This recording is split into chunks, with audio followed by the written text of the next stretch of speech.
সন্ত ৰামপাল গুৰু মহাৰাজ হৈছে এনে এজন মহাপুৰুষ যিজনে নিজৰ সত্য ভক্তি, তত্ত্বজ্ঞান, কৰোণা আৰু সেৱাৰ বলত সমাজত এক নতুন আদৰ্শ বলবৎ কৰিছে। সন্ত ৰামপাল গুৰু মহাৰাজৰ নেতৃত্বত তেওঁৰ সকলো সৎলোক আশ্ৰমে কৰা বিস্ময়কৰ সমাজ কল্যাণমূলক কামে সমাজখনক সোণালী ভৱিষ্যতৰ এক নতুন আশা দেখুৱাইছে। সন্ত ৰামপাল গুৰু মহাৰাজৰ পৰা নাম দীক্ষা গ্ৰহণ কৰাৰ পিছত লাখ লাখ লোকৰ কৰ্কট ৰোগ, এইডছ আদি দুৰাৰোগ্য ৰোগ নিৰাময় হ'ল। সন্তজনাৰ জ্ঞানৰ পৰা অনুপ্ৰাণিত হৈ তেওঁৰ অনুগামীসকলে লাখ লাখ ইউনিট ৰক্তদান কৰে। সন্তজনাই লাখ লাখ ভগ্নী কন্যাৰ যৌতুকমুক্ত বিয়াৰ আয়োজন কৰালে। সন্তজনাই লাখ লাখ মানুহক ড্ৰাগছ আসক্তিৰ পৰা মুক্ত কৰিলে। কোটি কোটি ধ্বংসপ্ৰাপ্ত পৰিয়াল শান্তিত লাগিল। সন্তজনাৰ আশ্ৰমত সমাৱেশৰ সময়ত বিনামূলীয়া চকুৰ চিকিৎসা আৰু দন্ত চিকিৎসাৰ ব্যৱস্থা কৰা হয়। সন্ত ৰামপাল গুৰু মহাৰাজৰ দ্বাৰা পৰিৱেশ সুৰক্ষাৰ উদ্দেশ্যে সময়ে সময়ে বৃহৎ পৰিসৰত বৃক্ষৰোপণ কৰা হয়। সন্তজনাই আৰ্তজনক তাৎক্ষণিক সকাহ দিবলৈ এম্বুলেন্স সেৱা আৰম্ভ কৰিছে। সন্তজনাই তেওঁৰ অনুগামীসকলক তেওঁলোকৰ শৰীৰ দান কৰিবলৈ অনুপ্ৰাণিত কৰে, যাতে মানৱতাৰ সেৱা আৰু চিকিৎসা ক্ষেত্ৰত উন্নতি কৰিব পৰা যায়। সন্ত ৰামপাল গুৰু মহাৰাজৰ সকলো আশ্ৰমত প্ৰতিদিনে বিনামূলীয়া ধৰ্মভোজৰ আয়োজন কৰা হয়, য'ত প্ৰতিবাৰেই প্ৰতিটো জাতি, প্ৰতিটো ধৰ্মৰ মানুহে একেলগে বহি ভোজন কৰে।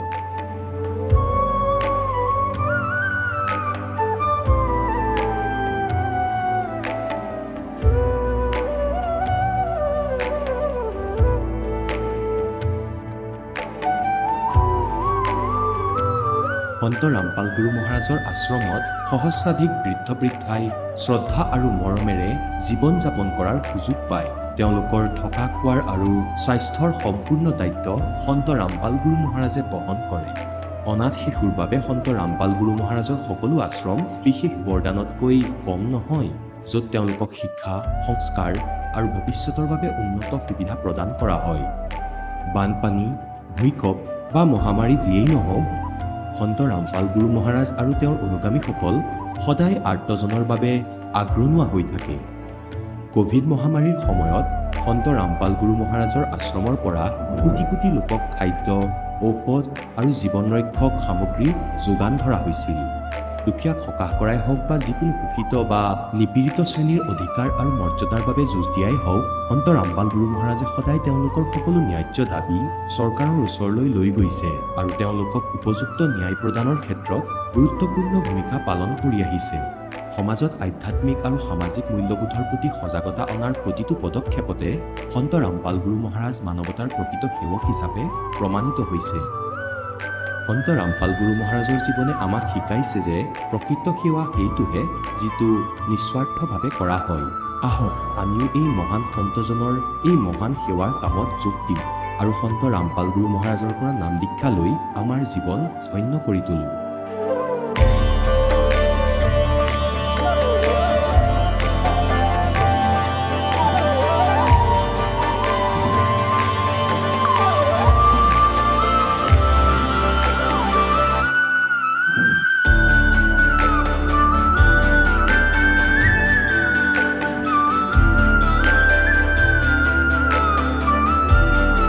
আপোনালোকক পৰিয়ালৰ সৈতে সৎলোক আশ্ৰমলৈ আন্তৰিকতাৰে আমন্ত্ৰণ জনোৱা হয়।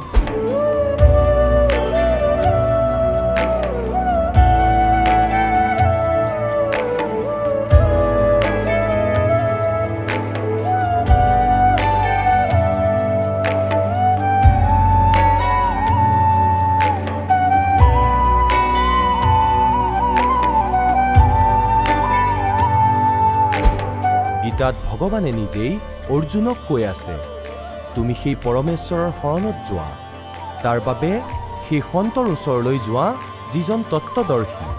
একেদৰে হজৰত মুহাম্মদৰ আল্লাহে তেওঁক কৈছে যে আন কোনোবা পূৰ্ণ পৰমাত্মা আছে, তেওঁক পাবলৈ সেই তত্ত্বদৰ্শী সন্তজনক বিচাৰি লোৱা। সেইজন প্ৰভু কোন? এই কথা জানিবলৈ অনুগ্ৰহ কৰি অৱশ্যেই শুনক জগতগুৰু তত্ত্বদৰ্শী সন্ত ৰামপাল গুৰু মহাৰাজৰ অমৃত বচন, সকলো পবিত্ৰ ধৰ্মৰ পবিত্ৰ শাস্ত্ৰৰ আধাৰত। নমস্কাৰ। নমস্কাৰ ছাৰ। কি নাম আপোনাৰ? প্ৰতিভা মাতৃ আপুনি ক'ৰ পৰা আহিছে? ছাপা জিলা জাহাংগীৰ ছত্তীশগড় মাতৃ আপুনি সন্ত ৰামপালদেৱ মহাৰাজৰ পৰা নাম দীক্ষা কেতিয়া ল'লে? ডিচেম্বৰ 2013 মাতৃ আপুনি আজিলৈ কি ভক্তি সাধনা কৰিলে? হয় ছাৰ মই গায়ত্ৰী পৰিয়ালৰ আছিলোঁ আৰু তাৰ পৰা আৰম্ভ কৰিছিলোঁ গায়ত্ৰী পৰিয়ালত যিবোৰ কৰে গায়ত্ৰী মন্ত্ৰ জপ কৰা চালিচা পঢ়া গধূলি আৰতি কৰা সেইবোৰ কৰিছিলোঁ আৰু তাৰ বাহিৰে হিন্দু ধৰ্মত যিবোৰ পূজা পাঠ কৰা হয় সেইবোৰ কৰিছিলোঁ আৰু তীৰ্থযাত্ৰালৈ গৈছিলোঁ মথুৰা বৃন্দাবন গোকুল হৰিদ্বাৰ এইবোৰলৈ গৈছিলোঁ তেন্তে কি কাৰণত আপুনি সন্ত ৰামপালদেৱ মহাৰাজৰ শৰণলৈ আহিলে?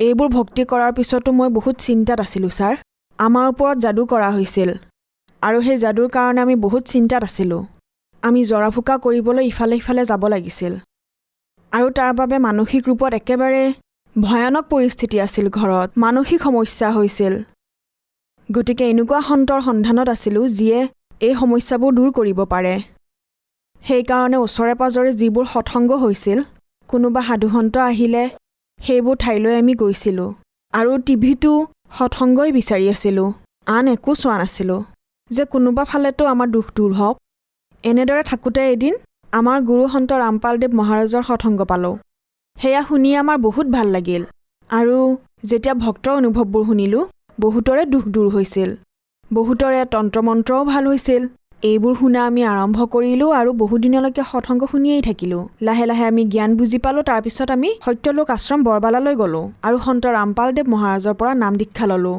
মাতৃ আপুনি সন্ত ৰামপালদেৱ মহাৰাজৰ পৰা নাম দীক্ষা লোৱাৰ পিছত কিবা লাভ পালেনে? সন্ত ৰামপালদেৱ মহাৰাজৰ পৰা নাম দীক্ষা লোৱাৰ পিছত মই বহুত বেছি লাভ পালোঁ ছাৰ বহুত বেছি পৰমাত্মাই মোক জীৱন দান দিলে মোৰ নাকৰ বেমাৰ হৈছিলে ছাৰ পলিপছ বুলি কয় সেই বেমাৰটোক সেই বেমাৰত মাংসপেশী বাঢ়ি যায় উশাহ ল'ব নোৱাৰি নাক বন্ধ হৈ যায় সমস্যা হয় তেতিয়া পৰমাত্মাক মই প্ৰাৰ্থনা জনালোঁ মালিকৰ আশীৰ্বাদ পালোঁ তাৰ পাছত ডক্টৰৰ ওচৰলৈ গ'লোঁ বিলাসপুৰলৈ গ'লোঁ চাপাত ইমান ভাল ডক্টৰ নাই বিশেষজ্ঞ ডক্টৰৰ ওচৰলৈ ডক্টৰ ৰাজেন্দ্ৰ যোশীৰ ওচৰলৈ ডক্টৰ চাহেবে চেক কৰিলে আৰু অপাৰেশ্যন কৰিব ক'লে আৰু ক'লে এটা অপাৰেশ্যনেৰে ঠিক নহয় দুটা অপাৰেশ্যন কৰিব লাগিব আৰু কিছু ঔষধ লিখি দিলে আৰু সাৱধান হ'বলৈ কৈছিল আৰু তাৰ পাছত মোৰ হাজবেণ্ডে ঔষধ আনিব গ'ল আৰু ঔষধ লৈ অহাৰ পিছত কিছু কথা বুজালে আৰু সেই ডক্টৰজনে আকৌ চেক কৰিলে তেতিয়া মোক গুৰুদেৱৰ ইমান দয়া হ'ল ডক্টৰে ক'লে একেবাৰে আচৰিত হৈ গ'ল তেওঁ যে আপোনাৰতো অপাৰেশ্যন হৈ গ'ল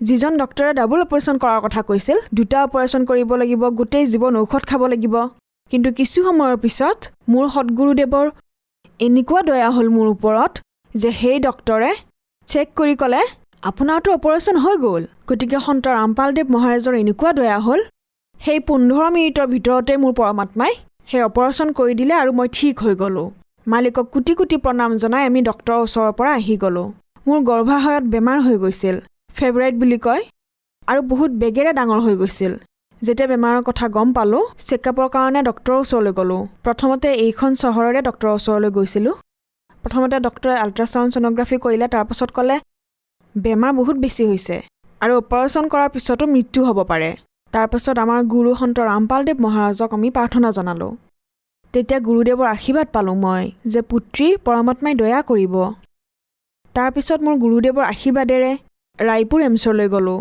যিখন ছত্তীশগড়ৰ আটাইতকৈ ডাঙৰ হস্পিটেল তাৰে ডক্টৰেও চালে আৰু তেওঁলোকৰ সন্দেহ হৈছিল যে ফেব্ৰাইড বেমাৰটো কেঞ্চাৰলৈ সলনি হোৱা নাইতো 10 দিনটো তেওঁলোকে চেকআপেই কৰিলে আৰু তাৰপাছতো তেওঁলোকৰ বিশ্বাস হোৱা নাছিল যে এওঁ বাচি যাব কিন্তু মইতো মোৰ গুৰুদেৱৰ আশীৰ্বাদ পাইছিলোৱেই সন্ত বসন্ত পলতে নেহি পলট যায় ব্ৰহ্মাণ্ড মোৰ পৰমাত্মাৰ ওপৰত সম্পূৰ্ণ বিশ্বাস আছিল আৰু ডক্টৰে কৈছিল অপাৰেশ্যনটো বহুত ভয়ানক হ'ব আৰু মোৰ হাজবেণ্ডক কৈছিলে যে আপোনাক অটিলৈ মাতিম মানে অপাৰেশ্যন থিয়েটাৰলৈ আপোনাক মাতিম কাৰণ এই অপাৰেশ্যনটো বহুত ৰিস্কি তাৰপিছত 6 ঘণ্টালৈকে অপাৰেশ্যন চলিল অপাৰেশ্যনৰ সময়ত মোৰ পৰমাত্মা মোৰ লগতে আছিল প্ৰত্যেকটো মুহূৰ্ততে তেওঁৰ উপস্থিতি মোৰ অনুভৱ হৈ আছিল আৰু মই মোৰ পৰমাত্মাক মনে মনে মিনতি কৰিছিলোঁ মনে মনে যে মালিক মোক অচেতন হ'বলৈ নিদিব অচেতন হ'বলৈ বৰ ভয় লাগে স্ত্ৰীৰোগ ৱাৰ্ডত যিমানবোৰ অপাৰেশ্যন হৈছিলে সকলোকে অচেতন কৰিছিলে কিন্তু মোৰ মালিকৰ দয়াত মোক তেওঁলোকে অচেতন নকৰিলে। এই ভাগখিনি অচেতন কৰিলে। যেতিয়া অপাৰেশ্যন কৰিছিলে মই গোটেই অপাৰেশ্যনটো চাই আছিলোঁ আৰু মোৰ পৰমাত্মাক মই ওচৰত পাইছিলোঁ আৰু 6 ঘণ্টালৈকে অপাৰেশ্যন চলিল। মই অচেতন হোৱা নাছিলোঁ, সকলোবোৰ চাই আছিলোঁ আৰু পৰমাত্মাৰ ইমান দয়া হ'ল যে তেওঁলোকে ৰিচাৰ্জো কৰি আছিলে। মেডিকেল কলেজত তেতিয়া তাত মেডিকেল ষ্টুডেণ্ট আহিল বহুত কেইজন। তাৰ ভিডিঅ'ও কৰা হৈছিল। মই ভয় খাম বুলি ভাবি কিছু সময়ৰ কাৰণে তাত মোৰ টোপনি আহি গৈছিল। ভগৱদেৱ পৰমাত্মাৰ দয়াত মই সেই ষ্টুডেণ্টবোৰক দেখি বহুত ভয় খাইছিলোঁ। বহুত কেইজন মেডিকেল ষ্টুডেণ্ট আহিছিল। মালিকৰ দয়াত মোৰ সেই সময়ত টোপনি আহিল। কিছু সময়ৰ পিছত যেতিয়া মোৰ টোপনি ভাঙিল তেতিয়া ডক্টৰক সুধিলোঁ হ'লনে অপাৰেশ্যন। ডক্টৰে ক'লে যে হয় অপাৰেশ্যন হৈ গ'ল। আপোনাৰ বিষ হৈ আছেনে? মই ক'লোঁ যে নাই, মোৰ বিষ হৈ থকা নাই। সম্পূৰ্ণ 6 ঘণ্টা অপাৰেশ্যন চলিল। কিন্তু মোৰ পৰমাত্মাই মোক অকণমানো দুখ পাবলৈ নিদিলে। তেওঁ মোৰ লগতেই আছিল। আৰু তাত মোৰ ঠাণ্ডা লাগিছিল কাৰণ শৰীৰটো বহুত দুৰ্বল হৈ গৈছিল। এচিটো বন্ধ কৰি দিছিল। যি ডক্টৰৰ টীম আছিল তেওঁলোকে এচিৰ অবিহনে 1 মিনিটো থাকিব নোৱাৰে। কিন্তু মোৰ পৰমাত্মাৰ দয়াত তেওঁলোক 6-6.5 ঘণ্টা এচি বন্ধ কৰিয়েই অপাৰেশ্যন কৰিলে আৰু মোৰ অলপো বিষ হোৱা নাছিল। মালিকৰ দয়াত মই জীৱন দান পালোঁ। মোৰ নাকত বেমাৰ আছিলে ছাৰ, পলিপছ বেমাৰ বুলি কয়। ডক্টৰে অপাৰেশ্যন কৰিব কৈছিল আৰু তেওঁলোকে ডাবল অপাৰেশ্যন কৰাৰ কথা কৈছিল। উশাহ লোৱাত সমস্যা হৈছিল। এনেকুৱা অৱস্থাত ভিতৰৰ মাংসপেশীও বাঢ়ি যায় আৰু এয়া বিনা অপাৰেশ্যনেৰে ঠিক নহয়েই, এনেকৈ কৈছিল ডক্টৰে। ইয়াত আপোনালোকে চাব পাৰে চাৰ্জাৰী বুলি লিখা আছে। তেওঁলোকে অপাৰেশ্যনৰ উপদেশ দিছিলেই। তেওঁলোকে কৈছিলেই এটা অপাৰেশ্যনেৰে ঠিক নহ'ব, 2টা অপাৰেশ্যন কৰিব লাগিব। কিন্তু মোৰ সৎগুৰু সন্ত ৰামপালদেৱ মহাৰাজৰ কৃপাত অপাৰেশ্যন অবিহনেই ঠিক হৈ গ'ল। ইয়াৰ পিছত মই এটা টেবলেটো খোৱা নাছিলোঁ। আনটো বেমাৰ হৈছিলে ফেব্ৰাইড বুলি। গৰ্ভাশয়ত ফেব্ৰাইড হৈ গৈছিল। বহুত ডাঙৰ হৈ গৈছিল, প্ৰায় 3.5 কিলো টোপোলা হৈ গৈছিল। আৰু ইয়াত কোৱা ডক্টৰে অপাৰেশ্যন কৰিবলৈ মানাই কৰি দিছিল যে অপাৰেশ্যন কৰিলে হয়তো মোৰ মৃত্যুও হ'ব পাৰে, তেনেকৈ কৈছিলে। তাৰপিছত ইয়াৰ পৰা ৰায়পুৰ এইমছলৈ ৰেফাৰ কৰি দিছিল। মোৰ সৎগুৰু সন্ত ৰামপালদেৱ মহাৰাজৰ আশীৰ্বাদ পালোঁ আৰু তেওঁৰ আশীৰ্বাদতে মোৰ অপাৰেশ্যন হ'ল। এয়া ৰায়পুৰৰ ৰিপৰ্ট এইমছৰ। মোৰ বেমাৰটোৰ কথা এইখিনিত লিখা হৈছে। এয়া চিটি স্কেন আৰু এয়া যি দেখা পাই আছে সেইটোৱেই টোপোলা মোৰ গৰ্ভাশয়ত যে হৈছিল। এই যে গোলকীয় আকৃতি দেখিছে সেয়া, এইটোৱেই বেমাৰ। ই প্ৰায় 3.5 কিলোৰ আছিল বেমাৰটো। আৰু এয়া মোৰ সৎগুৰুদেৱৰ আশীৰ্বাদত অপাৰেশ্যনটো সফল হ'ল। নহ'লেতো এইমছৰ ডক্টৰেও কৈছিল এওঁ চাগে নাবাচিব আৰু। গতিকে মোৰ পৰমাত্মা সৎগুৰু সন্ত ৰামপালদেৱ মহাৰাজৰ দয়াত অপাৰেশ্যন সফল হ'ল আৰু ইমান বেমাৰৰ পিছতো মোৰ পৰমাত্মাই মোক কষ্ট পাবই নিদিলে। তাৰে সকলোবোৰ ডক্টৰ আচৰিত হৈ গৈছিল যে এওঁৰ বিষ কেনেকৈ নহ'ল। মাতৃ আপোনাৰ কোৱালিফিকেশ্যন কি আৰু আপুনি কি কৰে? ছাৰ মই গভৰ্ণমেণ্ট টিচাৰ। আগতে মই এছিষ্টেণ্ট প্ৰফেচাৰ আছিলোঁ। গভৰ্ণমেণ্ট কলেজত এছিষ্টেণ্ট প্ৰফেচাৰ আছিলোঁ। এতিয়া মই গভৰ্ণমেণ্ট স্কুলত টিচাৰ। MA, MPhil, DEd আৰু MAটো মই টপ কৰিছিলোঁ ইউনিভাৰ্চিটিত আৰু মই ডাবল গ'ল্ড মেডেল পাইছোঁ ছাৰ। মাতৃ আপুনি কৈছে যে আপুনি হাইলি কোৱালিফাইড পাৰ্চন। আপুনি এছিষ্টেণ্ট প্ৰফেচাৰ পদবীটো আছিলে আৰু গ'ল্ড মেডেলিষ্টো আছিলে। আপুনি কৈছে যে আপোনাৰ ভূত প্ৰেতৰো সমস্যা আছিল। এয়া বিজ্ঞান আৰু প্ৰযুক্তিৰ যুগ। আপোনালোকৰ দৰে শিক্ষিত মানুহেও ভূত প্ৰেতৰ ওপৰত বিশ্বাস কৰে। কি ক'ব এই বিষয়ে? ছাৰ ভূত প্ৰেত আছে, কাৰণ মই নিজেই বহু দিনৰ পৰা সমস্যাত আছিলোঁ। প্ৰায় 10-15 বছৰ ধৰি মই ভূত প্ৰেতৰ পৰা বহুত অশান্তি পাইছিলোঁ আৰু সেয়া অনুভৱ কৰিলেহে গম পোৱা যায় যে ভূত প্ৰেত আছেনে নাই, কেৱল কৈ দিলেই নহয়। আৰু এই ভূত প্ৰেতৰ সমস্যা মোৰ পৰমাত্মা সৎগুৰু সন্ত ৰামপালদেৱ মহাৰাজৰ দয়াত তেওঁৰ পৰা নাম দীক্ষা লোৱাৰ পিছতহে ঠিক হ'ল। বহুত অশান্তিত আছিলোঁ ছাৰ। কেতিয়াবা মোৰ ল'ৰা ছোৱালী গাত লাগিছিলে, কেতিয়াবা মোৰ হাজবেণ্ডৰ গাত লাগিছিলে, কেতিয়াবা মোৰ গাত লাগিছিলে আৰু জৰা ফুকা কৰাৰ কাৰণে ইফালে সিফালে বহুত দৌৰিবলগীয়া হৈছিল। বহুত অশান্তিত আছিলোঁ। এয়া আমাৰ সৎগুৰুদেৱৰ দয়াতেই সকলো ঠিক হ'ল। মাতৃয়ে আজি বহুত মানুহে আপোনাক টিভিত দেখি আছে আৰু তেওঁলোকো কিবা নহয় কিবা সমস্যাত আছে। তেওঁলোকক আপুনি কি ক'ব? যিসকল দৰ্শকে মোক চাই আছে আৰু তেওঁলোকো চিন্তাত আছে, গতিকে মই তেওঁলোকক এইটোৱে ক'ব বিচাৰিম যে আপোনালোকে মোৰ সৎগুৰু সন্ত ৰামপালদেৱ মহাৰাজৰ শৰণলৈ আহক আৰু তেওঁ কোৱা ভক্তিবোৰ কৰক, তেওঁৰ জ্ঞান বুজক, তেওঁৰ সৎসংগ শুনক, তেওঁৰ দ্বাৰা লিখিত কিতাপবোৰ পঢ়ক আৰু ভক্তি কৰি তেওঁৰ পৰা যি অমূল্য মন্ত্ৰ পোৱা যায়, সেই মন্ত্ৰৰ দ্বাৰা যিমানবোৰ সমস্যা আছে, সেই সকলোবোৰ সমস্যা লাহে লাহে পৰমাত্মাৰ আশীৰ্বাদত দূৰ হৈ যায়। সন্ত ৰামপালদেৱ মহাৰাজৰ পৰা নাম দীক্ষা কেনেকৈ ল'ব পাৰি?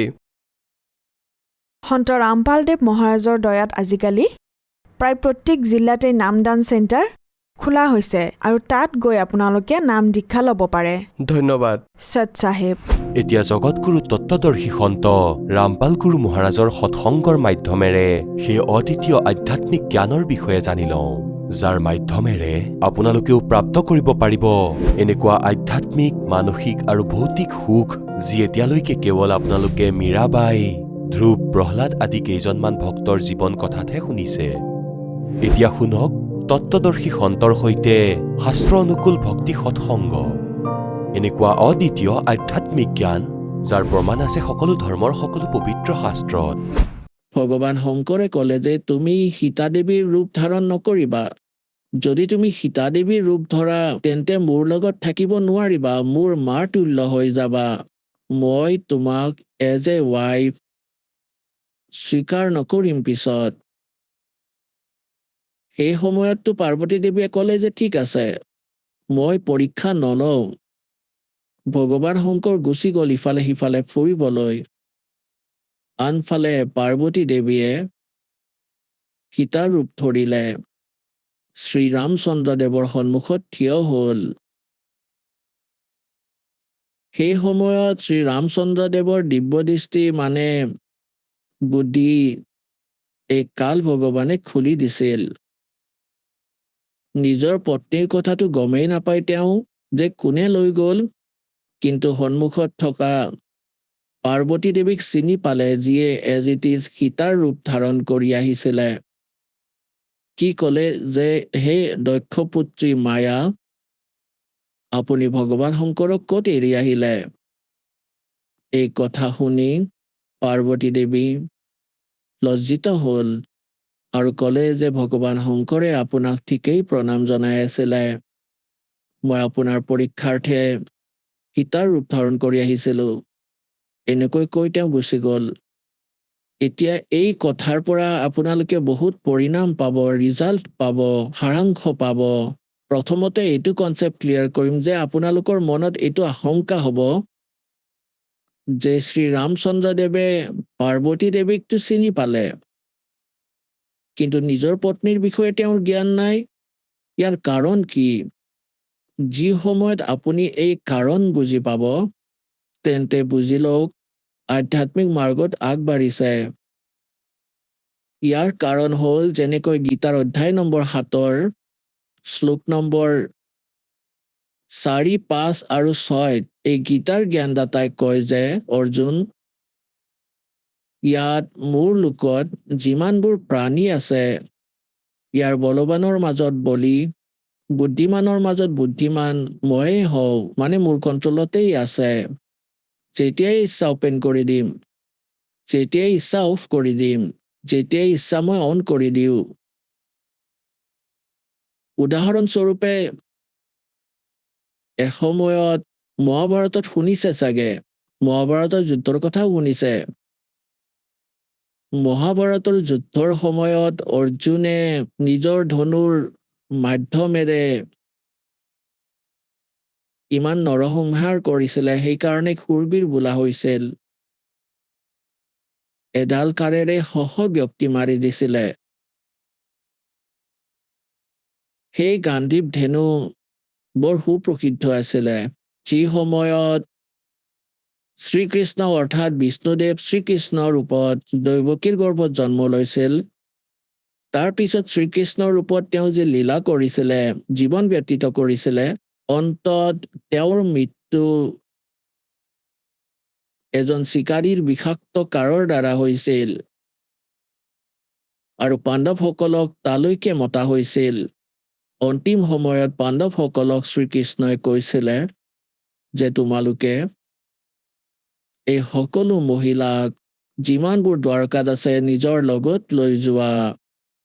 ইয়াত যাদৱ কোনো বাকী নাই, কাৰণ দুৰ্বাসা দেৱৰ অভিশাপৰ বাবে ইনক্লুডিং শ্ৰীকৃষ্ণদেৱ সমগ্ৰ যাদৱ কোন নাশ হৈছিল। সৰু বালক এটাও বাকী নাছিলে, ল'ৰা নৰ যাদৱ।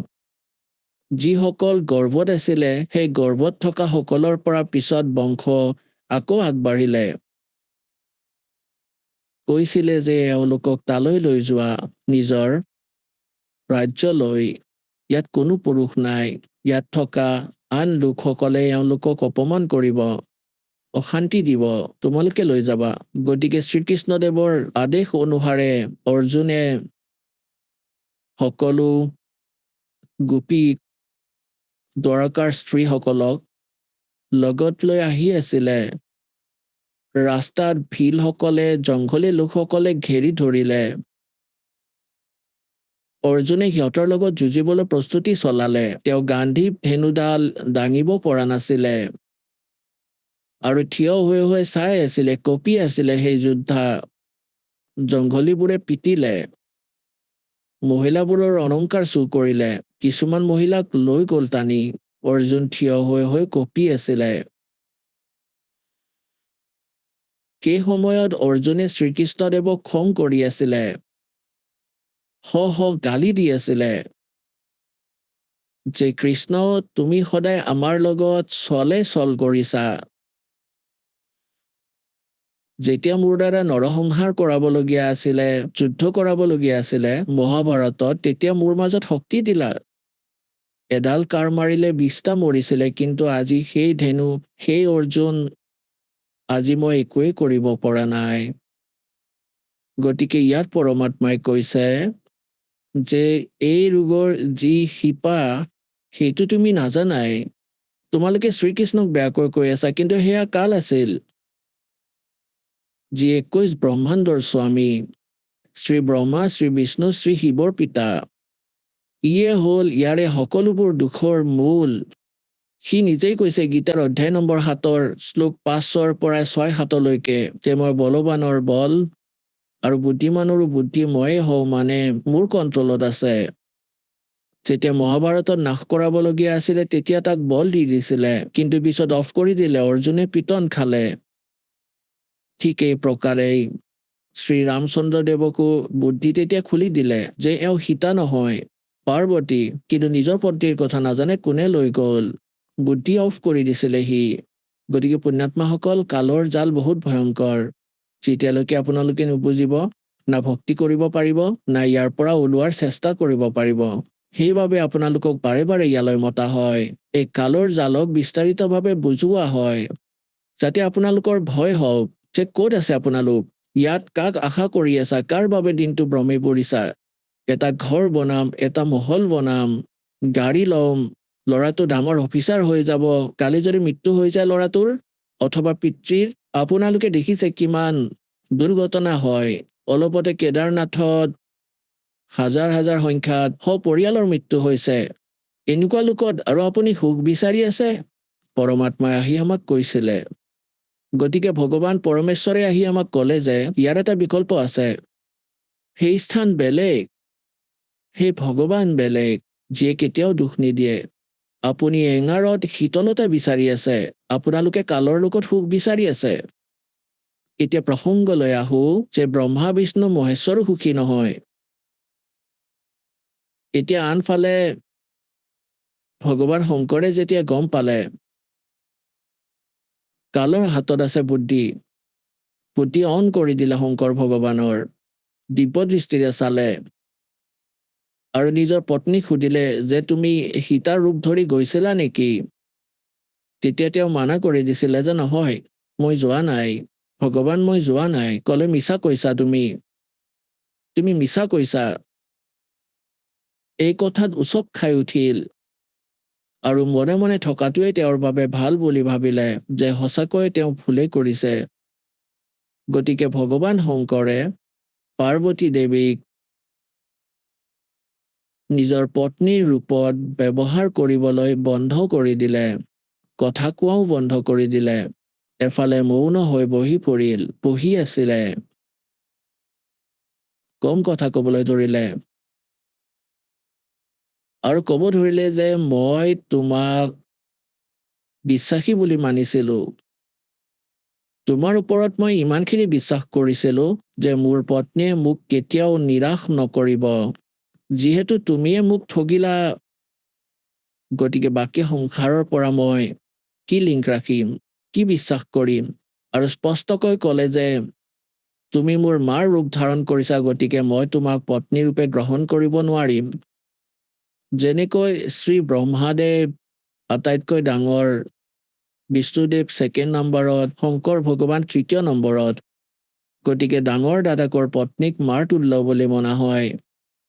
গতিকে তেওঁ ক'লে, ভগৱান শংকৰে, যে তুমি মোৰ ডাঙৰ দাদাৰ পত্নী, বিষ্ণুৰ পত্নীৰ ৰূপ ধাৰণ কৰিলা, সীতা দেৱীৰ।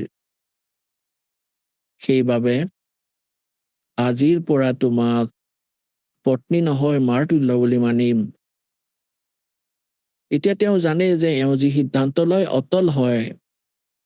10 দিন, 20 দিন, মাহ, 6 মাহ, বছৰ অপেক্ষা কৰিলে, কিন্তু ৰিজাল্ট একো নোলালে। ভগৱান শংকৰে তেওঁৰ লগত একো কথা নাপাতিলে, সদায় মৌন হৈ আছিলে। এতিয়া পাৰ্বতী মাতৃ ছোৱালীবোৰৰ কি হয়, শহুৰৰ ঘৰত যেতিয়া কষ্ট পায় তেতিয়া মাকৰ ঘৰলৈ যোৱাৰ কথা ভাবে। তৃতীয় বিকল্প নাথাকে। পাৰ্বতীয়ে ভাবিলে কিছুদিন নিজৰ ঘৰলৈ যাওঁ, এওঁ তেতিয়া ঠিক হৈ যাব। এইটো ভাবি পাৰ্বতীয়ে নিজৰ পিতৃ দক্ষৰ ঘৰলৈ আহিলে। আৰু ৰজা দক্ষই সেই সময়ত এটা যজ্ঞ কৰি আছিলে। এটা নিয়ম আছে, এই ব্ৰাহ্মণসকলে বনাই থৈছিলে, ঋষিসকলে, যে যেতিয়াই কোনোবাই যজ্ঞ কৰে নিজৰ সকলো পুত্ৰীক, সম্বন্ধীয়সকলক আৰু তেওঁলোকৰ স্বামীসকলক, জোৱাইসকলক আমন্ত্ৰিত কৰিব লাগে। আৰু প্ৰতিদিনাই তেওঁলোকক আদৰৰ সৈতে তেওঁলোকক প্ৰতিদিনে দক্ষিণা দিব লাগে, যেনেকৈ ব্ৰাহ্মণসকলক দিয়া হয়। গতিকে এনেকুৱা নিয়ম আছিলে যে যিমানবোৰ ৰজা দক্ষৰ আন জীয়ৰী আছিলে সকলোকে আমন্ত্ৰণ জনাইছিল, আৰু তেওঁলোকৰ স্বামী অৰ্থাৎ জোৱাইসকলকো আমন্ত্ৰণ জনাইছিল। সকলোৰে আসন উচিত স্থানত দিয়া হৈছিলে। যিমান সময়লৈকে সৎসংগৰ আয়োজন হৈ থাকিব, 2, 4, 10 ঘণ্টা, সেই সময়ত সকলোৱে নিজৰ নিজৰ আসনত বিৰাজমান হৈ আছিল। আৰু যিকোনো কাৰণত কোনো জীয়ৰীৰ স্বামী আহিব নোৱাৰিলে তেওঁলোকৰ আসনটো দিয়ে, কিন্তু সেইখন খালী কৰি ৰখা হয়। আৰু সকলোকে যি দক্ষিণা দিয়া হৈছিল তেওঁৰো ভাগ প্ৰতিদিনেই তাতে থৈ দিয়া হৈছিল আসনত। যেতিয়াই পাৰ্বতী দেৱীয়ে সেই ঘৰলৈ গ'ল, গম পালে যে তেওঁৰ পিতৃয়ে যজ্ঞ কৰি আছে, আৰু এই যজ্ঞ 2-3 দিন ধৰি চলি আছে। এতিয়া সকলো যজ্ঞ মণ্ডপত ঘূৰি পিতৃৰ সন্মুখলৈ গ'ল। পিতৃয়ে মুখ ঘূৰাই দিলে, কিয়নো পাৰ্বতী দেৱীয়ে ৰজা দক্ষৰ ইচ্ছাৰ বিৰুদ্ধে ভগৱান শংকৰৰ লগত বিয়া হৈছিলে, যি কাৰণে পিতৃ ক্ষুব্ধ হৈছিলে। যেতিয়া দেউতাকে ভালদৰে কথা নাপাতিলে, এইটোও নুবুধিলে যে আহিলা তুমি, তেতিয়া পাৰ্বতী বহুত দুখী হ'ল। ঘৰত মাকৰ ওচৰলৈ গ'ল। জীয়ৰীয়ে মাককে সকলো কথা কয়, মাকৰ সন্মুখত সকলোবোৰ দুখ ব্যক্ত কৰে। মাকৰ ওচৰলৈ গৈ ক'লে যে মা, তুমি এনেকুৱা ভেদভাৱ আমাৰ লগত কিয় কৰিলে? আপুনি মোৰ আন ভনীসকলৰ স্বামীসকলকো মাতিলে, ভনীসকলকো মাতিলে, আপুনি না খবৰ দিলে না আমন্ত্ৰণ জনালে। আৰু যিসকল ভনীৰ স্বামী অহা নাই তেওঁলোকৰ বাবে আসন আছে, সিহঁতৰ ভাগ সকলোকে দিয়া হৈছে। আপুনি নাতো আপোনাৰ জোৱাইৰ আসন লগাইছে, না তেওঁক আমন্ত্ৰণ জনাইছে, না মোক আমন্ত্ৰণ জনাইছে। এতিয়া মাকে ক'লে, পুত্ৰী, না তুমি মোৰ কথা শুনিলা হয়, না তোমাৰ পিতাই মানিলে হয়। তুমি আৰু তোমাৰ দেউতাইহে জানা, তেওঁৰ লগত কথা পাতা। তুমি নিজৰ ইচ্ছামতে বিয়া পাতিছিলা, সেইবাবে তেওঁ তোমাক খং কৰি আছে। তাৰ পিছত তেওঁ নিজৰ পিতৃৰ ওচৰলৈ গ'ল আৰু দক্ষক ক'লে যে পিতৃ, আপুনি নাতো আমাক আমন্ত্ৰণ জনালে, না আপুনি নিজৰ জোৱাইক মাতিলে, না তেওঁৰ ভাগৰ আসন আপুনি থৈ দিছে, না তেওঁক কিবা ভাগ দিছে। তেতিয়া দক্ষই ক'লে যে তুমি কিয় আহিলা ইয়ালৈ? তোমাক কোনে আমন্ত্ৰণ জনাইছিলে? নিজৰ ইচ্ছাৰে বিয়া পাতিছিলা, থাকা তাৰ লগত, সেই জংঘলীৰ লগত থাকা। এনেকুৱা বহুত অযথা কথা ক'লে। তেতিয়া পাৰ্বতীয়ে দেখিলে যে ভগৱান শিৱই এতিয়া মোক স্বীকাৰ নকৰিব, ঘৰতো মোৰ সন্মান নাই। গতিকে সেই সময়ত এটা হৱন কুণ্ড বনাই থোৱা হৈছিল। তাতে 1 কুইণ্টল খৰি আৰু চাৰিওফালৰ পৰা ঘি ঢালি আছিল। সকলো ব্ৰাহ্মণ ঋষিয়ে ঘিৰ জুই একেবাৰে দপদপকৈ জ্বলিছিল, একেবাৰে ধোঁৱা ওলাইছিল তাৰ পৰা। গতিকে পাৰ্বতী দেৱীয়ে অৰ্থাৎ দক্ষৰ পুত্ৰীয়ে সেই হৱন কুণ্ডত জাপ মাৰি দিলে, আত্মদাহ কৰিলে। যজ্ঞ খণ্ড হ'ল। সোনকালে ছোৱালীজনীক উলিওৱা হ'ল। তেতিয়ালৈকে তেওঁৰ মাংস জ্বলি গৈছিলে, মৰি গৈছিলে, হাড় বাকী আছিলে, অস্থি বাকী আছিল। দীঘলীয়া কথা, মই যি উদ্দেশ্যেৰে এই কথা শুনাই আছো সেইটোৱে ল'ম। ভগৱান শংকৰে গম পালে, নিজৰ সকলো গণক লগত লৈ গৈ পালে। প্ৰথমতে ভৈৰৱক পঠিয়াইছিলে।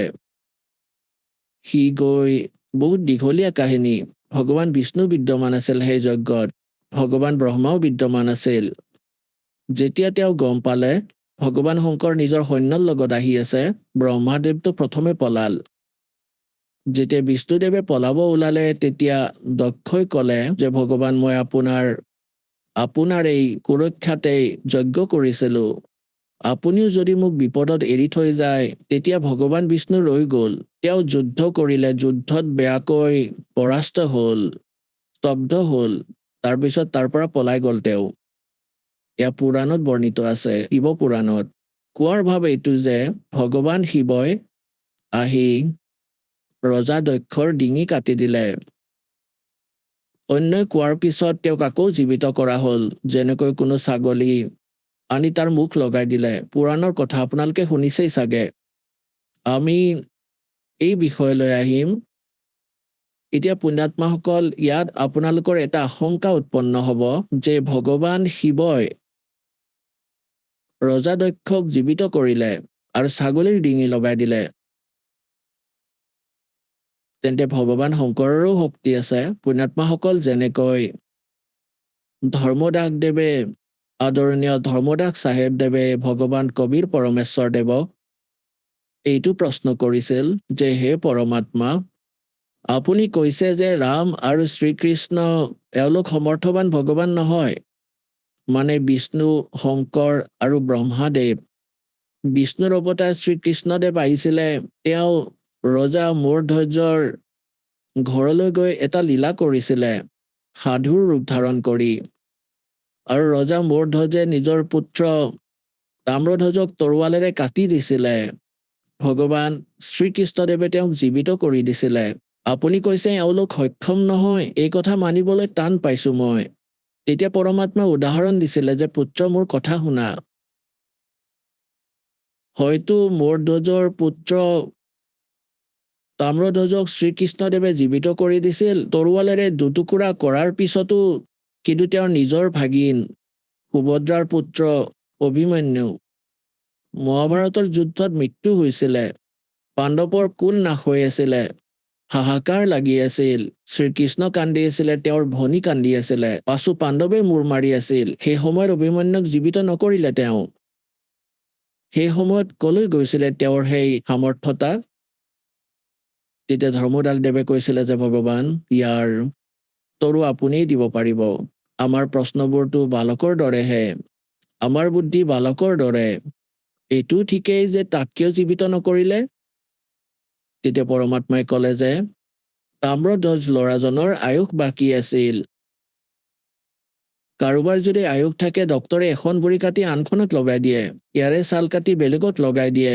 বিজ্ঞানেই কৰি দিয়ে এই কাম। আৰু যাৰ আয়ুস নাথাকে ডাক্তৰো ফেইল হৈ যায়।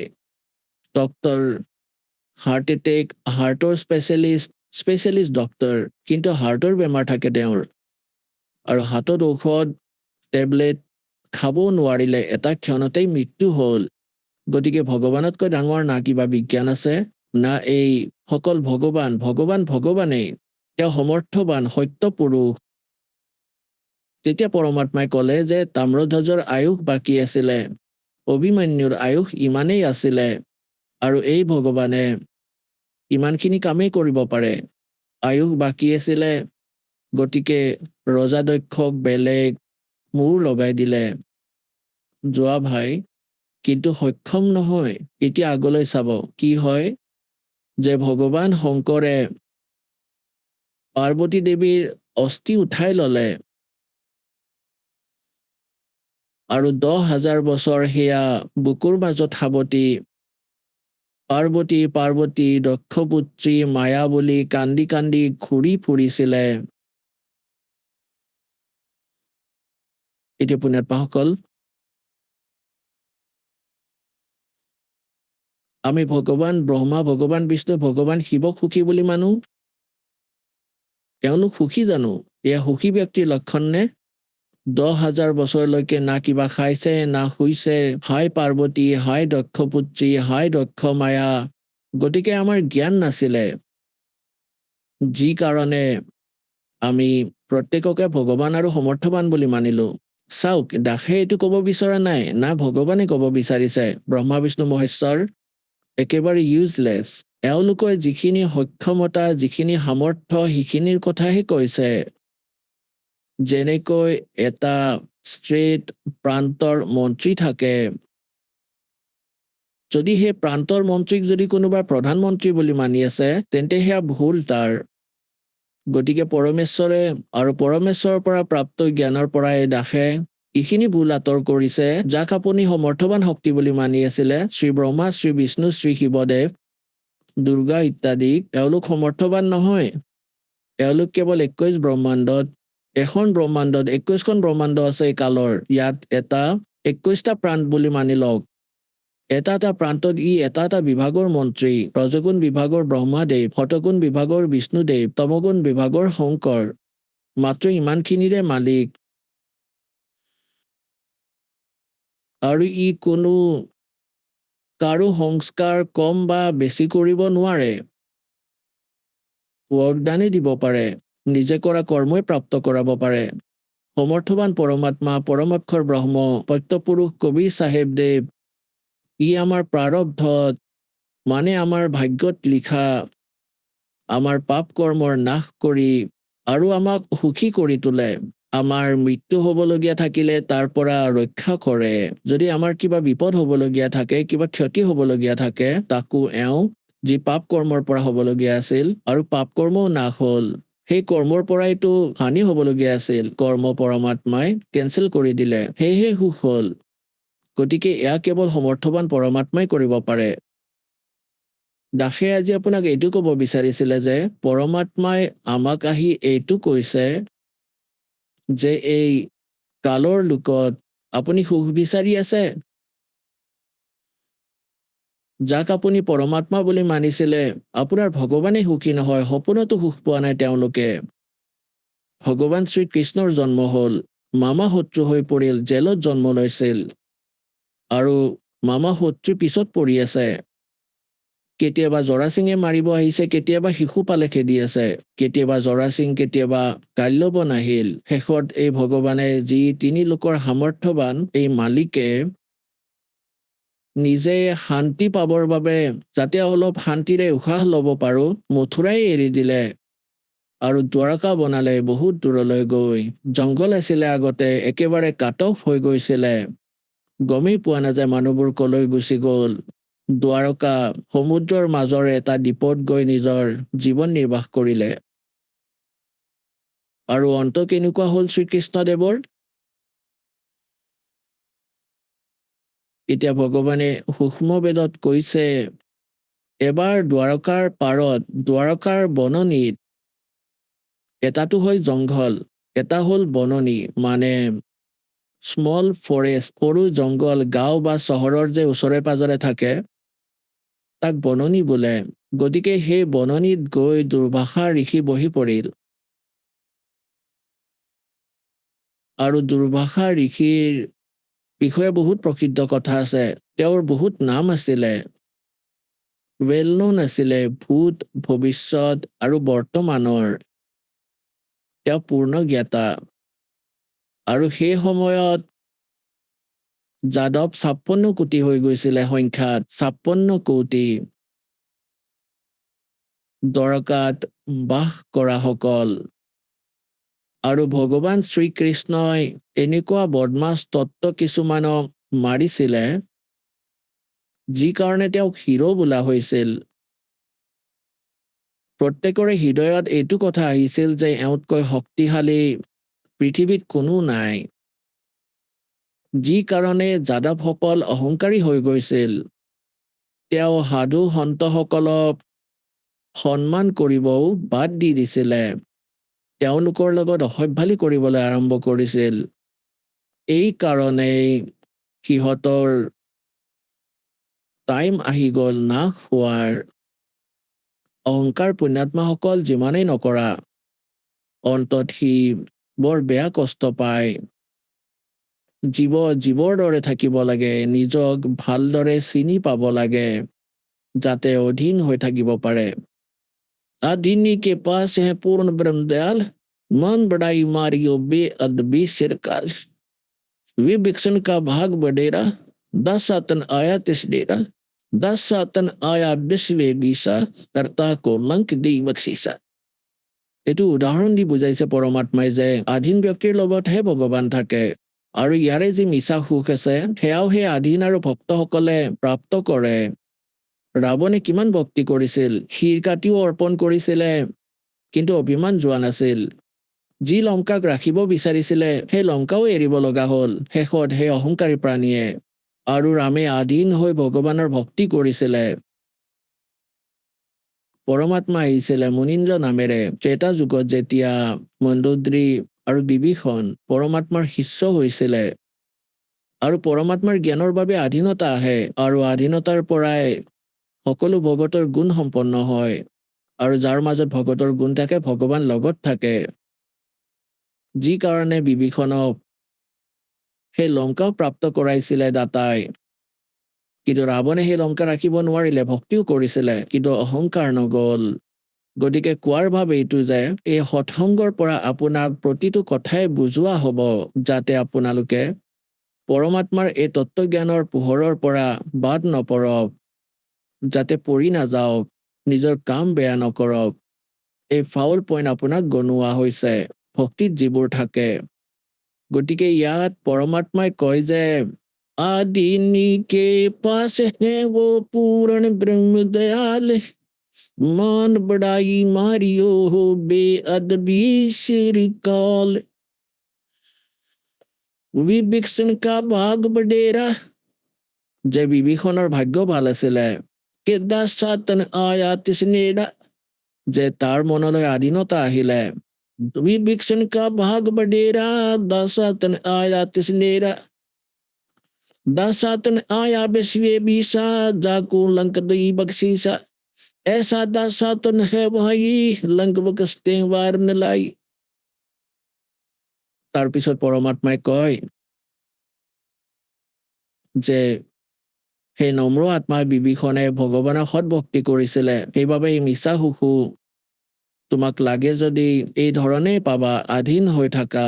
যেতিয়ালৈ থাকা আপুনি সুখৰ উশাহ পাব, তাৰপিছত মুক্তি প্ৰাপ্ত হ'ব। এতিয়া আমি সেই প্ৰসংগলৈয়ে আহো যে যাদৱসকলে শ্ৰী ভগৱান কৃষ্ণৰ আঁৰত অহংকাৰী হ'ল, সাধু সন্তসকলক সন্মান কৰিব বাদ দিলে, তেওঁলোকৰ লগত ধেমালি কৰিব ধৰিলে। তোমালোক কি? তোমালোকে ভ্ৰমি ফুৰা জংঘলে জংঘলে, কিবা কাম কৰি নোখোৱা কিয় তোমালোকে? এনেকুৱা ধৰণৰ কথা ক'বলৈ ধৰিলে। সেই সময়ত দুৰ্বাসা দেৱে সেই বননিত গৈ বহিছিল, দ্বাৰকাৰ বাহিৰত অলপমান দূৰত। আৰু দ্বাৰকাত এই কথাত এটা এটা ৰিউমাৰ চলিলে, চৰ্চাৰ বিষয় হ'ল এজন মহাপুৰুষ আহিছে দুৰ্বাসা নামৰ, বহুত ডাঙৰ সন্ত, আৰু অতীত ভৱিষ্যত আৰু বৰ্তমানৰ কথা জানে তেওঁ। শ্ৰীকৃষ্ণদেৱৰ পুত্ৰ প্ৰদ্যুম্ন আৰু তেওঁৰ লগৰবোৰে মিলি এটা কুবুদ্ধি কৰিলে। সিহঁতে এটা সিদ্ধান্ত ল'লে, এনেকৈ শুনি আছো যে এই দুৰ্বাসাদেৱ বহুত ডাঙৰ মহাপুৰুষ আৰু ভৱিষ্যত বৰ্তমানৰ কথা সকলো জানে, ইয়াৰ পৰীক্ষা লওঁ। সিহঁতে কি কৰিলে যে প্ৰদ্যুম্নক শ্ৰীকৃষ্ণৰ পুত্ৰক এগৰাকী স্ত্ৰীৰ কাপোৰ পিন্ধাই দিলে, এগৰাকী গৰ্ভৱতী স্ত্ৰীৰ বেশ বনাই দিলে, পেটত এটা কেৰাহী, ঘৰত যে চম্ভাল মাৰিবলৈ সৰু কেৰাহী থাকে, বা গড়ত সৰু কেৰাহী এটা বান্ধি দিলে।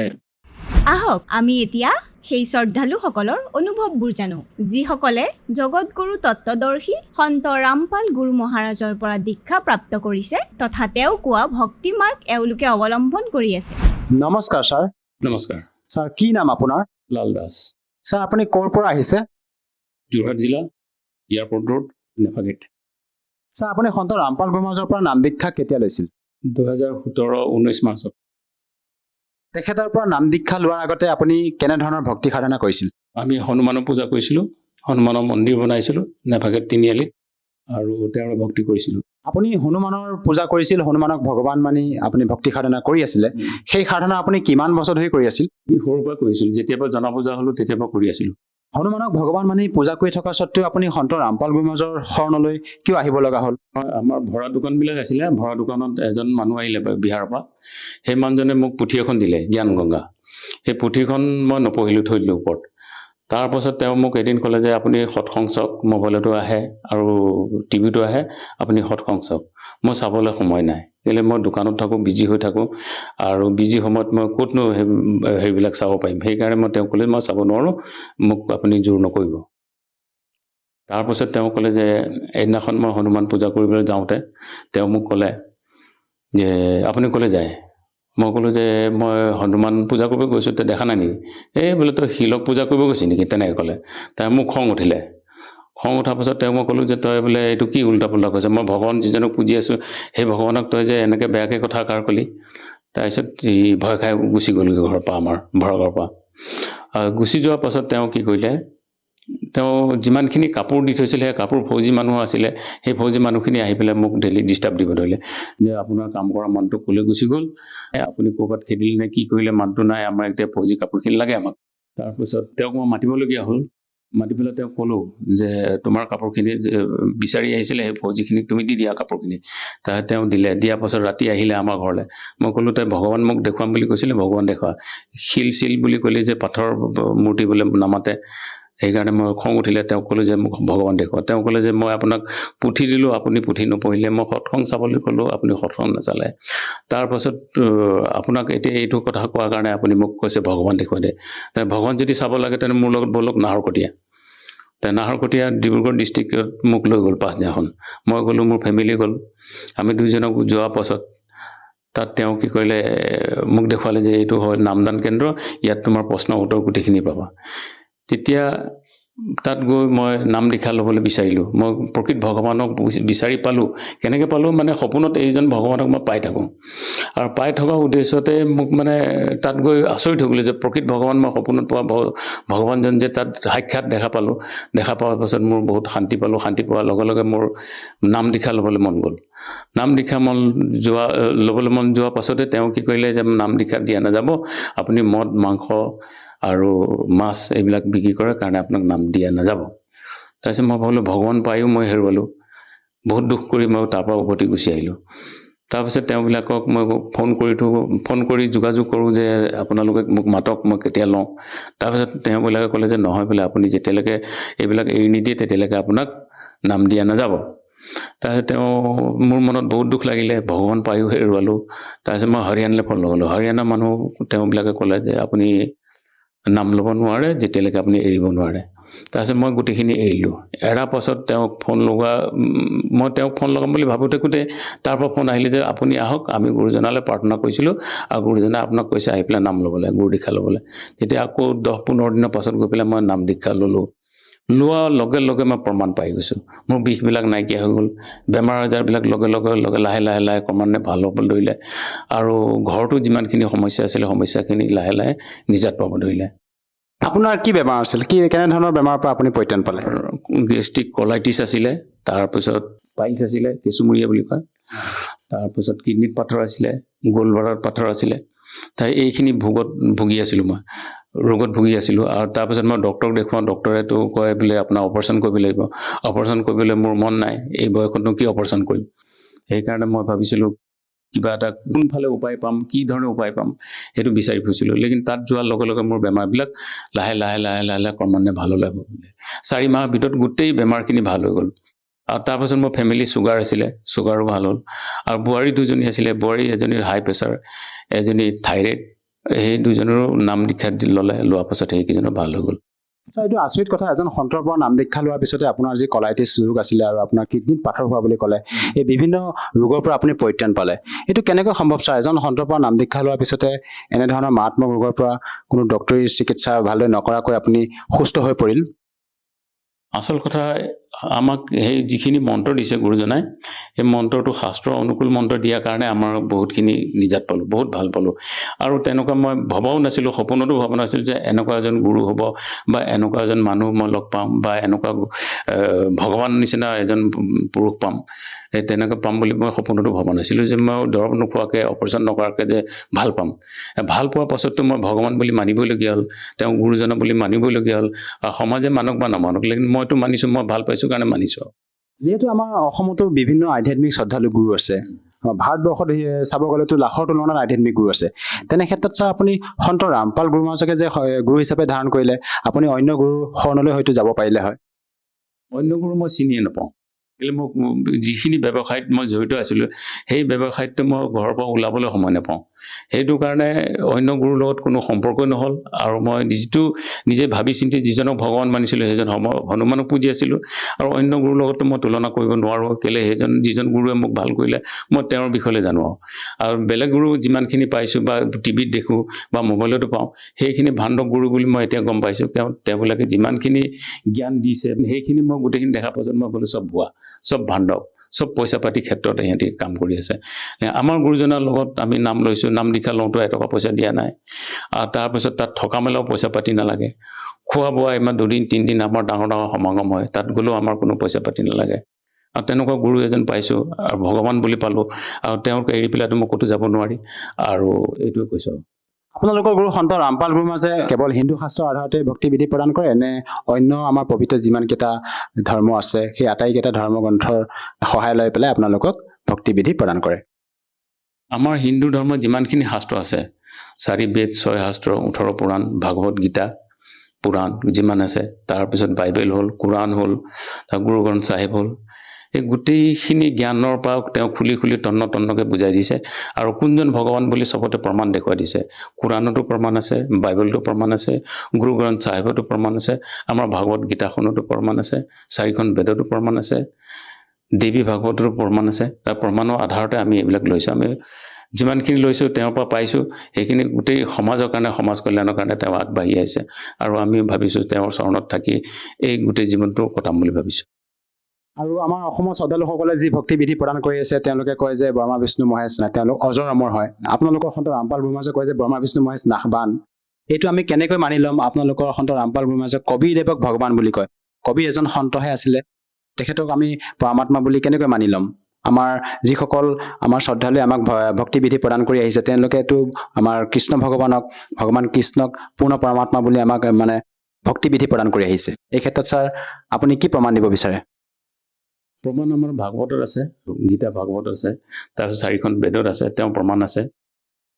বেদতো তেওঁ কৈছে, ভগৱান যিজন কৈছে, কবিৰ চাহাবক তেওঁ বৰ্ণিত দিছে, ঋগ্বেদতো দিছে, যজুৰ্বেদতো দিছে, তাৰপিছত আমাৰ কবিৰ সাগৰতো দিছে, তেওঁ প্ৰমাণ আছে। তাৰপিছত আপোনাৰ কোৰাণত আছে, কোৰাণতো তেওঁ প্ৰমাণ দিছে। তাৰপিছত আপোনাৰ বাইবেলটো প্ৰমাণ দিছে খ্ৰীষ্টান ধৰ্ম।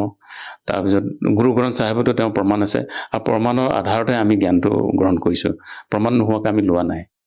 আপোনালোকৰ গুৰু সন্ত ৰামপাল গুৰু মহাৰাজৰ আচলতে মুখ্য উদ্দেশ্য কি? মুখ্য উদ্দেশ্য হ'ল আমাৰ গুৰুজনা কয়, জীৱ আমাৰ জাতি, মানৱ আমাৰ ধৰ্ম, হিন্দু মুছলিম শিখ খ্ৰীষ্টান ধৰ্ম পৃথক নহয় মৰ্ম। তেওঁ মিছন এইটোৱেই যে কোনো জাতি, কোনো ধৰ্ম, কোনো বৰ্ণ নাই। আমি এজনে পৰমাত্মাৰ আমি সন্তান, আমি তেওঁকে পুজিব লাগে, এজনকে পুজিব লাগে, আৰু সেইজন হ'ল পূৰ্ণ ব্ৰহ্ম কবিৰ চাহেব। আপোনাৰ পৰা আৰু এটা কথা জানিব বিচাৰিছোঁ, বৰ্তমান সময়ত সন্ত ৰামপাল গুৰু মহাৰাজে সমাজ সেৱাত কেনেধৰণৰ অভিযান আগবঢ়াইছে? তেওঁ দহেজ মুক্ত মানে যৌতুক মুক্ত বিবাহ তেওঁৰ তাত আমাৰ 17 মিনিটত হয়, সেইটো দিছে, আগবঢ়াইছে। ৰক্তদান শিবিৰ কৰিছে, তাৰপিছত দেহদান আছে, তাৰপাছত আপোনাৰ নিচামুক্ত ভাৰত তুলিব বিচাৰিছে। যিমানখিনি কুৰীতি আছে সেই কুৰীতিখিনি তেওঁ আঁতৰাবলৈ বিচাৰি আছে। আৰু তেওঁ মিছনবিলাক যিখিনি আছে আমাৰ ভাৰত চৰকাৰো নাই পৰা, যিমানখিনি তেওঁ আগবাঢ়ি আহি পেলাই গোটেইখিনি কামখিনি সুচাৰুৰূপে কৰি গৈ আছে তেওঁ। আৰু তেওঁ ভকতসকলো তেনেকুৱা জ্ঞানী, তেওঁবিলাকো আগ্ৰহ, গোটেই কামখিনি ভালে কৰি আগবঢ়াই লৈ গৈছে। আমি বিভিন্ন ছ'চিয়েল মিডিয়া প্লেটফৰ্মত আপোনালোকৰ সন্ত ৰামপাল গুৰু মহাৰাজৰ শিষ্যসকলৰ যেতিয়া আমি অনুভৱ চাওঁ, তেওঁলোকে কয় যে সন্ত ৰামপাল গুৰু মহাৰাজৰ শিষ্যসকলে কোনো ধৰণৰ নিচা সেৱন নকৰে। আৰু সন্ত ৰামপাল গুৰু মহাৰাজৰ ভাৰতবৰ্ষত যিমানবিলাক সতলোক আশ্ৰম আছে, সেই আশ্ৰমত যিসকল শ্ৰদ্ধালুৱে তাত ভাগ ল'বৰ বাবে যায় সমাগমত, সেই শ্ৰদ্ধালুসকলে কোনো ধৰণৰ নিচা সেৱন নকৰেনে সঁচাকৈ? সঁচাকৈ এইটো প্ৰকৃত সঁচা। আমাৰ নিচাটো দূৰৰ কথা, আমি নুচুৱেই। কোনোবাই যদি চিগাৰেট চুবলৈ দিয়ে বা আনিবলৈ দিয়ে, আমি সেইবিলাকো নুচুওঁ আৰু নাখাওঁ, বা আমাক চুবলৈও অধিকাৰ নাই। কেলৈ? সেইখিনি নিচাযুক্ত বস্তু খোৱাটো আৰু চুই দিয়া, লোকলৈ দিয়াটো আমাৰ অপৰাধ হয়। কেলৈ অপৰাধ হয়?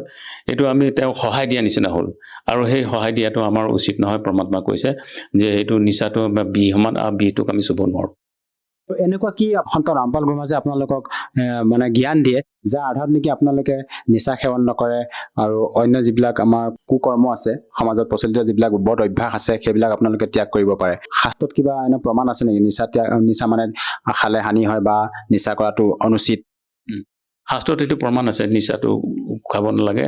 আৰু শাস্ত্ৰত প্ৰমাণ থকা গুৰুজনে আমাক দিছে যে যিখিনি বস্তু মদ হ'ল, মাংস হ'ল, এইখিনি বস্তুটো শাস্ত্ৰত ক'তো লেখাই নাই, বা ভাগৱততো লেখা নাই, বা 18 পুৰাণতো নাই লেখা, আৰু আমাৰ কি কয় 4খন বেদতো ক'তো নাই লেখা, ক'তো বৰ্ণিত নাই ৰখা যে এইবিলাক খাব লাগে। আপুনি ছাৰ নিচা সেৱন কৰিছিলে নে আগতে? কৰিছিলোঁ। কিমান বছৰ ধৰি কৰিছিলে আপুনি?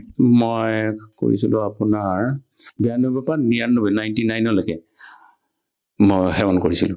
আৰু এতিয়া আপুনি সন্ত ৰামপাল গুৰু মহাৰাজৰ পৰা নাম দীক্ষা লৈ কোনো ধৰণৰ নিচা সেৱন নকৰে? নাই, নকৰোঁ।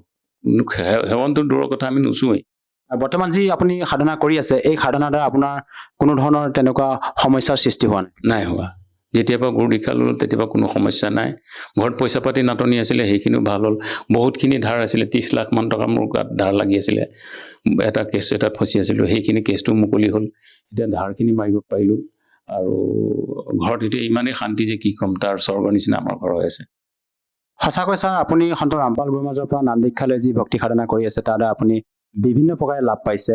যিসকল দৰ্শকে আপোনাক আজি টিভি স্ক্ৰীণত প্ৰত্যক্ষ কৰি আছে, আপোনাৰ অনুভৱ চাই আছে, সেই দৰ্শকসকলক আপুনি কি বাৰ্তা দিব বিচাৰে?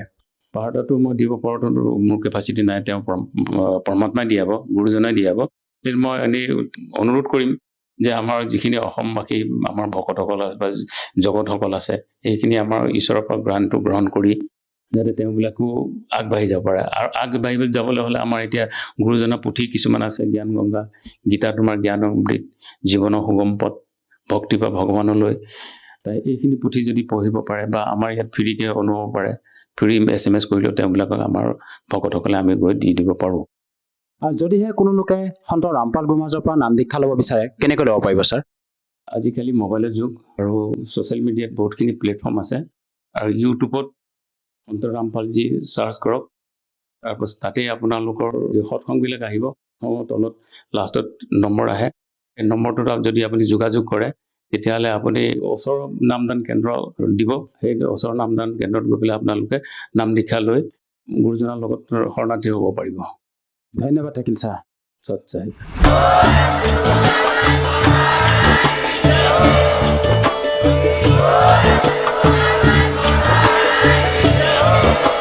আপুনি শুনি আছিল কৰিছিলে জগতগুৰু তত্ত্বদৰ্শী সন্ত ৰামপাল গুৰু মহাৰাজৰ মংগল প্ৰবচন।